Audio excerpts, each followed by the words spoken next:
কথা, কথার যা ধাঁচিয়া উড়িয়ে দিস, বড়দের কান কাটিস, এটা একদম। যদি সঙ্গীতা ম্যাডাম বা আমরা খারাপই চাইতাম না, তাহলে তোকে যা মর্গে যা করছিস কর, আমরাও তাহলে কন্টেন্টই বানিয়ে যাব, এটাই ভাবতাম। এটা ও আমার হাজব্যান্ড, আমি আমার বাপের বাড়ি আসতে পারি, আমি শ্বশুর বাড়িও যেতে পারি, আর যে ল্যাঙ্গুয়েজটা ইউজ করলে না সেটা হয়তো তোমার হতে পারে, আমার না। পাস্ট ইজ পাস্ট, সেই জিনিস সেই দিনগুলো চলে গেছে, সেই দিনগুলো টেনেও কোনো লাভ নেই, কারণ প্রীতমকে আমি সব বলেছি, প্রীতমও সব জানে যে আমি কি খেয়েছি না খাইনি, প্রীতমও সব জানে। আমার আমার নামে প্রীতমের কানে পুষ্মন্তর দেবে, সেটা প্রীতম যদি বোঝে বা বিশ্বাস করে না, সেটা প্রীতমের ফল্ট। কিন্তু প্রীতমের আমি যেগুলো করেছি সেগুলো প্রীতমকে আমি সব বলেছি, যে আমি এই এমনকি ভিডিও পর্যন্ত দেখিয়েছি, আমার কাছে ভিডিও আছে, আমি ভিডিও পর্যন্ত দেখিয়েছি ওকে। ও এমনকি আমার কাছ থেকে ভিডিওগুলো নিয়েওছে। সেই যদি ভেবে থাকো যে আবার বিচ্ছেদ ঘটাবে, সেটা যদি প্রীতম যদি ভেবে থাকে যে এইসব কথায় বিচ্ছেদ ঘটবে, তো সেটা ওর ফল্ট, আমার না। করিস বোন, শান্ত মনে চিন্তা করে সবকিছু দেখেছি, A to Z দেখেছি, আর কার কি দোষ সেটাও জানি। প্রীতমেরও কম দোষ নেই, আমারও দোষ নেই আমি বলবো না, কিন্তু সবার এখানে সবার দোষ আছে। বাট এই থানা পুলিশ জেল এই জিনিসগুলো না পারবো না, তাহলে 4-5টা নিয়ে ঘুরে বেড়াতাম। এত তাড়াতাড়ি একজনকে ভালোবাসতে বাসতে আর একজনকে বিয়ে করার জন্য ছুটতাম না। তাহলে এতদিনে যতগুলো প্রপোজাল এসছে, বিয়ের প্রস্তাব এসছে, তাদের হ্যাঁ বলে দিতাম, ওই প্রীতমের পেছনেই পড়ে থাকতাম না, কারণ আমি ওকে আর স্বামী ভাববো আর সারা জীবন ভেবেই যাব। এত তাড়াতাড়ি যে ভালোবাসা হয় আমি সত্যি জানি না, তাই জন্য আমি প্লিজ ওর নোকের যোগ্য হতেও চাই না। ওই নোক পচে যাবে যদি আমি যোগ্য হই।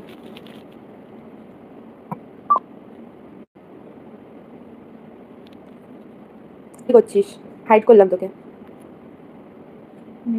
নেগেটিভ কমেন্ট আসছে, তুমি শোন ভাই, আমাকে নেগেটিভ বল পজিটিভ বল, আমার কোনো আসা যায় না, এই লাইভে আসি তোদের কমেন্ট পড়ি, আর ভিডিও ছাড়লে কমেন্ট বক্স অফ থাকে, যার জন্য আমার সত্যি লাইফটা পুরো সুন্দর হয়ে আছে। রিলস করি, কমেন্ট বক্স অফ থাকে, যেটুকুনি আসি লাইভে টুকটাক নেগেটিভ কমেন্ট দেখি, তাদের মুখের ওপর জবাবও দিই, তাতে রিমি খারাপ হলে খারাপ হবে, 2-4টে গাল দে, মন খুলে গাল দে, আমার কোনো আসা যায় না। ঠিক বলেছো, মন খুলে গাল দে আমাকে, যত গাল আছে তত গাল দে, যা, হাইড করবো না, মন খুলে গাল দে, যারা যারা গাল দিবি গাল দে, চ শুধু দেখবো, গাল দে, দেখি কতজন কত রাগ আছে, কত গাল আছে তোদের, কারণ নিজের নেচার নিজে দেখাচ্ছিস, হয়তো রিয়েল আইডি দিয়ে দেখাচ্ছিস না, ফেক আইডি খুলে দেখাচ্ছিস, কিন্তু নিজেকে নিজে ভাব যে কতটা নিচ মনের মানুষ তোরা। আর স্ট্রিম লাইভ শুরু হলো বলে নে কন্টেন্ট দিলাম, কন্টেন্ট ছুড়ে দিলাম, নে ভিডিও বানা, প্রীতম রিমি কন্টেন্ট বানা, যা। ভালো লাগে বোন, thank you so much. Mona প্রীতমের জন্মদিন, তুই যাবি না শোনা? প্রীতমকে যা করে লাইভ শুরু দি ভাই, বললাম না লাইভ শুরু হবে, টাকা দরকার ভাই, টাকা, প্রীতম রিমি ছাড়া টাকা নাই। লাইভ শুরু, আমি বললাম তো কন্টেন্ট ছুড়ে দিলাম ভাই, যা কন্টেন্ট, ক্যাচ লোভ, যা। লাভ ইউ দিদি, মৌসুম বলছে লাভ ইউ টু বললাম, লাভ ইউ টু।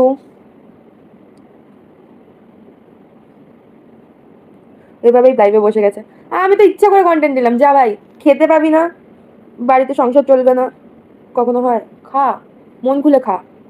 লোকের কি বলতো, সব কিছু না এই বিধাতা দেখছে, কারোর কাছ থেকে তাদের কাজগুলো কেড়ে নিয়েছিস, কারোর কাছ থেকে কারোর কাজ কেড়ে নিয়েছিস, খাওয়া বন্ধ করেছিস, খাওয়া বন্ধ হয়নি, মানে ইনকাম বন্ধ করেছিস, যে ইনকামে সংসার চলতো সেই ইনকাম বন্ধ করেছিস। ভগবান তো আছে, তোদের সব কটার শাস্তি হবে, শুধু সময়ের অপেক্ষা, সেটা আমরা দেব না, সেটা ভগবান দেবে। আর পাচ্ছিসও, কিন্তু তোরা কি বলতো, তোরা এসে লাইভে এসে বলতে পারছিস না, এটাই হলো ফারাক। সৌমি, তোকে বলি একটা কথা, আমার জন্য কেউ আলাদা হয়নি, প্রীতম হলো আমার লিগাল হাজবেন্ড আর আমি ওর লিগাল ওয়াইফ, কেউ আলাদা হয়নি, ওর আমার প্রতি অধিকার আছে, আমার ওর প্রতি অধিকার আছে, সেই মিডিলে কেউ যদি আসে তার ফল্ট, আমাদের না। লাইভ শুরু হয়নি, আমি চেক করে আসলাম। লাইভ শুরু হবে, চিন্তা করো না, হবে, ওয়েট অ্যান্ড ওয়াচ, হবে, শুরু করো না, কন্টেন্ট ছুড়লাম, সালা কোনো ইয়ে নেই, অকাত নেই, একদম রাইট।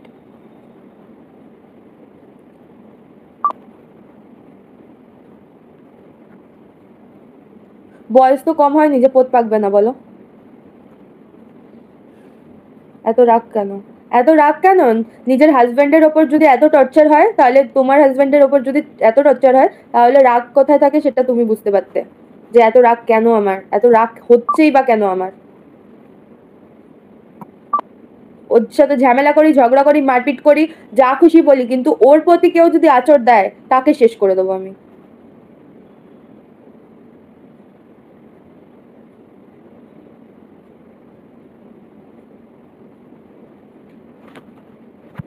একদম একদম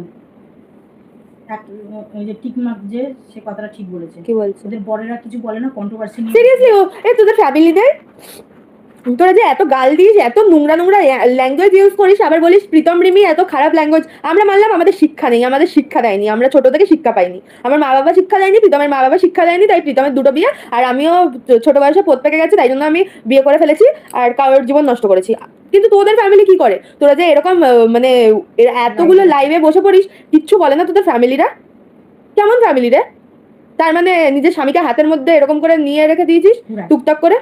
ইউ সেট আপ মামাম, তোমার দোষ আমি হতে দেবো না কাউকে, যাতে কেউ না বলতে পারে প্রীতম উল্টোপাল্টা বলেছে, মা উল্টোপাল্টা। আমি প্রীতমেরও যেমন ভালো চাইবো, তোমারও ভালো চাইবো, যা বলবো আমি, কারণ আমি কারোর কথায় আমার আসা যায় না কে কি আমাকে বলছে, কারণ সবকটা দোগলাবাজ।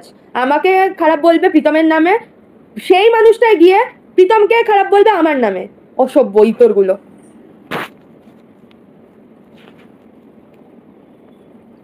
যেদিন কি কেস করতে এসছে, আমার সাথে ভিডিও করার জন্য ছটপট করছে সবাই। ভিডিও মানে ফেসটা দেখাতে হবে না, আর্নিংটা তো করতে হবে, আর্নিং ছাড়া কিছু হবে না।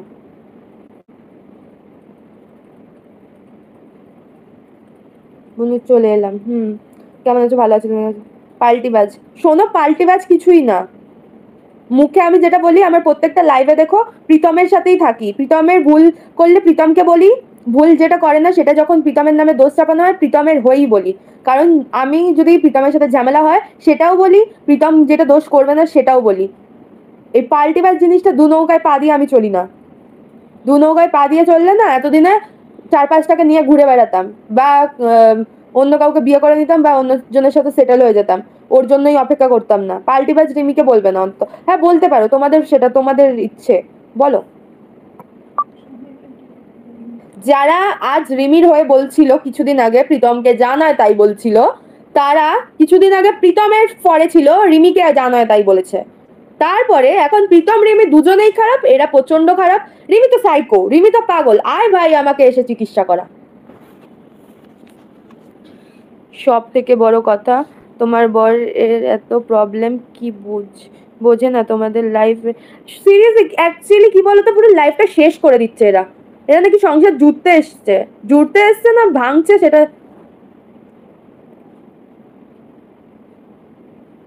এই যে তোর স্বামীর প্রতি এত ভালোবাসা দেখাচ্ছিস, এই যে তোর স্বামীকে কেউ কিছু বললে তুই ছেড়ে কথা বলবি না, এতটা ভালোবাসা, এবং মাকেও শাসন করছিস, মা আমি চাই না তোমাকে কেউ খারাপ বলুক, বা আমি চাই না প্রীতমকে কেউ খারাপ বলুক, কিন্তু তোর এই কথাবার্তাগুলো না কিছুক্ষণের জন্য, আবার কিছুক্ষণ বাদেই চেঞ্জ হয়ে যায়, আবার কিছুক্ষণ বাদেই প্রীতমের ধাজিয়া উড়িয়ে দিস, বুঝেছিস? কিন্তু তুই কিছুক্ষণ আগে যে কথাগুলো বললি তোর প্রীতমের প্রতি ভালোবাসা স্বামী স্ত্রীর, আজ আমি বাড়িতে এসেছি বাবার বাড়িতে, আবার 2 দিন বাদে ফিরে যাব, এটা কি সত্যি? না ছেলেটাকে নিয়ে তুইও খেলছিস? দেখ, তুই বলছিস একবার আমরা প্রীতমের হয়ে কথা বলছি, একবার নাকি তোর হয়ে কথা বলছি, আবার প্রীতম খারাপ তুই ভালো, আবার তুই খারাপ প্রীতম ভালো, আবার দুজনাই খারাপ। না, আমরা তোদের খারাপ কেউই চাই না, সঙ্গীতা ম্যাডামও চাই না, তোদেরকে ভীষণ ভালোবাসে। তোদেরকে যদি ভালো না বাসতো না, একটা কথা চিন্তা কর, তোরা তো বাচ্চা ছেলে মেয়ে, এটা বলাটাও ভুল, পাবলিক বলবে বাচ্চা বলো না তো, এরা বিশাল বড় হয়ে গেছে। একদমই ঠিক কথা, কথার যা ধাজিয়া উড়িয়ে দিস, বড়দের কান কাটিস, এটা একদম। যদি সঙ্গীতা ম্যাডাম বা আমরা খারাপই চাইতাম না, তাহলে তোকে যা মর্গে যা করছিস কর, আমরাও তাহলে কন্টেন্টই বানিয়ে যাব, এটাই ভাবতাম, বুঝেছিস? তাহলে এই রাস্তায় নামতাম না যে না এই ছেলে মেয়ে দুটোকে ঠিক করতে হবে, শিক্ষা দিয়ে ঠিক করতে হবে, শিক্ষা না দিলে এরা ঠিক হবে না। যেমন দিশানিকে, আমি চাই না দিশানির নামটা নিতে, তাও বলছি, দিশানিকে যেমন শিক্ষা দিয়ে ওকে ঠিক করা গেছে, ও সরে গেছে টোটালি, তুই ওকে নিয়েও কথা বলছিস কেন? ও তো আর নেই, তুই কেন ওকে টানছিস? কিন্তু তোকে টানতে হবে। প্রীতম একটা কথা বলেছিল, ওর দিশানিকে টানবে, ওর সাথে ভালো ব্যবহার করতে গেলেও সারাদিনেও 2 বার হলেও দিশানিকে টানে দিদিয়া, এটা ও বলেছিল, অনেক দিন আগে বলেছিল। তুই রোল খেতে গেলেও তোকে নাকি রোল খাওয়াতে গিয়ে ও যদি যায়, আমাকে এমনি করে মুখে ভরছো কেন? কই ওর বেলাতে তো ভরতে না, আমি দেখেছি। তুই অনেক কথাই বলিস, মাঝখান থেকে তুই ওকে টানিস, ও এখন নেই, কালকে তুই লাইভে বসে টানলি, কিন্তু এটা তোর স্বভাব। আর সঙ্গীতা ম্যাডাম তোর এখনও ভালো চাই, আর আমরা এখনও ভালো চাই। যদি না চাইতাম মর্গে 3টে বছর ধরে তো নোংরা করে গেলি, জঘন্যতম নোংরামো করে গেছিস। নিজেদের ক্রিয়েটিভিটি ভালো দেখা, সোশ্যাল মিডিয়াতে নিজেদেরকে ভালো তৈরি কর, না সেটা করলি না। অনেক আমরা বলেছি, অনেক বলেছি। আজকে তোদেরকে আমরা দুজনকেই খারাপ বলছি কেন বলতো?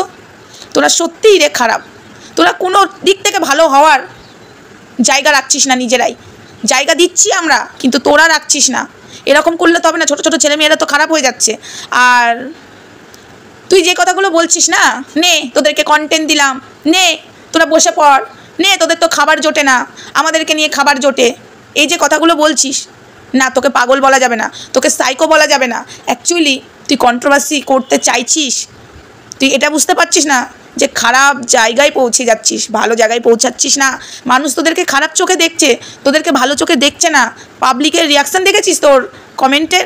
পাবলিকও চাইছে না, পাবলিক বলছে তুই বেরো। কিন্তু সেই জায়গায় দাঁড়িয়ে সঙ্গীতা ম্যাডাম এখনও চেষ্টা করে যাচ্ছে যে তোরা যদি একটু ভালো হোস, বাট তোরা ভালো হবি না। কিন্তু টনটনে তোর জ্ঞান আছে, আজ স্বামীকে ভালোবাসছিস, এত ভালোবাসা দেখাচ্ছিস, তাহলে স্বামীর সামনে যে দেখা না, স্বামী আজ বিপদে আছে, স্বামীর পাশে দাঁড়া। কেন বাড়িতে স্কুটি কিনে আনন্দ করছো, আবার লাইভে বসে স্বামীর প্রতি ভালোবাসা দেখাচ্ছ, আবার মা মেয়ে খেতে চলে যাচ্ছ, স্বামীর প্রতি এক ফোঁটা ভালোবাসা দেখতে পাচ্ছি না। তখন মেয়ে ষষ্ঠী করছিস, মাকে কই বাধা দিলি না? আমার স্বামীকে না ডেকে তুমি কি করে ষষ্ঠী করতে পারো? কই তখন তো বললি না, না তখন তুই বলবি না, তখন নিজে আনন্দ ভোগ করবি। কিন্তু পাবলিকের সামনে এসে দেখাতে হবে আমার স্বামীর প্রতি কতটা ভালোবাসা, তাই না রে? হ্যাঁ, প্রীতমকে যদি এতটাই ভালোবাসিস, ছুটতে যাবি বাড়িতে বসে বসে, বাতালমো মারবি না। আর একটা কথা, সেদিন বলেছিলিস যে আমার বাবা ছিল না বিয়েতে, তাই বাবার জন্য তুমি আশা করো না। তাহলে তুই কেন বসে আছিস? হ্যাঁ, যে তোকে কে ভালোবাসবে না বাসবে? প্রীতম তোকে তো ভালোবাসে, আর তুই তো প্রীতমের মানে এত ভালোবাসিস প্রীতমকে, তাহলে বাড়িতে বসে আছিস কেন? দৌড়ে যা, তবে না বুঝবো। এখানে বসে বসে বাতালা মারবি না। আর তোর একটা জিনিস বুঝে গেছি, যে তোকে উপকার করে তুই তাদেরকেই বাস দিস, আর তোদের ফ্যামিলিটা তাই, কিছু মনে করিস না। আমরা খারাপ চাইনি বলে না তোর পাশে দাঁড়িয়েছিলাম, আর এখনও কোথাও যেয়ে বলছি, মন থেকে বলছি যে ভালো হয়ে যা, বিশ্বাস কর, তোদের ভালোটাই চাই, তোদের খারাপটা চাইবো না। আমরাও সন্তান জন্ম দিয়েছি, আমরাও মা, চাই না যে আমাদের সন্তানের ক্ষতি হোক বা কারোর সন্তানের ক্ষতি হোক, কখনো চাই না। কিন্তু নিজেরা করছিস, আর এই শিক্ষাটা দিতে হবে। সন্তান যখন শুনবে না, সন্তানকে যখন শাসন করবো মুখে শুনবে না, তখন শিক্ষা দিয়েই শোনাতে হবে, তাই না? তাই সেই শিক্ষাটা তোদের দরকার, আর সেই শিক্ষাটাই আমরা দেব। অবশ্যই বন্ধুরা, ও যেভাবে উদ্ধত্ত দেখাচ্ছে না, আর ভালোবাসার প্রতি নেই, ওকে এবার শিক্ষা দিতে হবে। শিক্ষা না দিলে এরা মানুষ হবে না, এরা নিজেরা নষ্ট হয়ে যাচ্ছে, আর সমাজকেও নষ্ট করছে, আর পরিবারের লোককেও বিপদের মুখে ফেলছে, পরিষ্কার কথা। তাই এদের মতো ছেড়ে দিলে হবে না।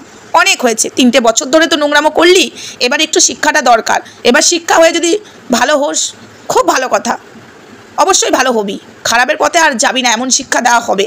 কিন্তু টাইম লাগবে, কারণ এতটা নোংরা করে ফেলেছিস, পরিষ্কার করতে টাইম লাগবে। অল্প অর্ধেক নোংরা করিসনি তো, পুরোটাই নোংরা করে রেখে দিয়েছিস, তার থেকে বেশি। তো চলো, এটুকুই বলার ছিল। আর তোর জ্ঞানটা যেটা দেখালি লাইভে, যা স্বামীর কাছে চলে যা, স্বামী যেখানে আছে ছুটতে ছুটতে চলে যা, অত জ্ঞান দেখাস না, আর ওখানে দিমাগ দেখাস না, নিয়ে কন্টেন্ট দিলাম, নিয়ে এই করলাম।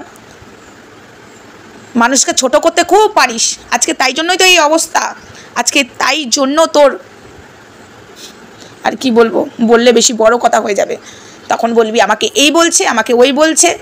আর বারবার মিথ্যা কথাটা বলবি না যে তুই গেছিস বলে আমরা তোর ফেস দেখাবার জন্য মরিয়া হয়ে উঠেছিলাম।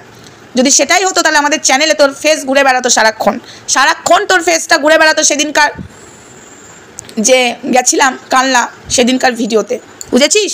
তাই মানুষকে ছোট করিস না, মানুষকে সম্মান দিতে শেখ।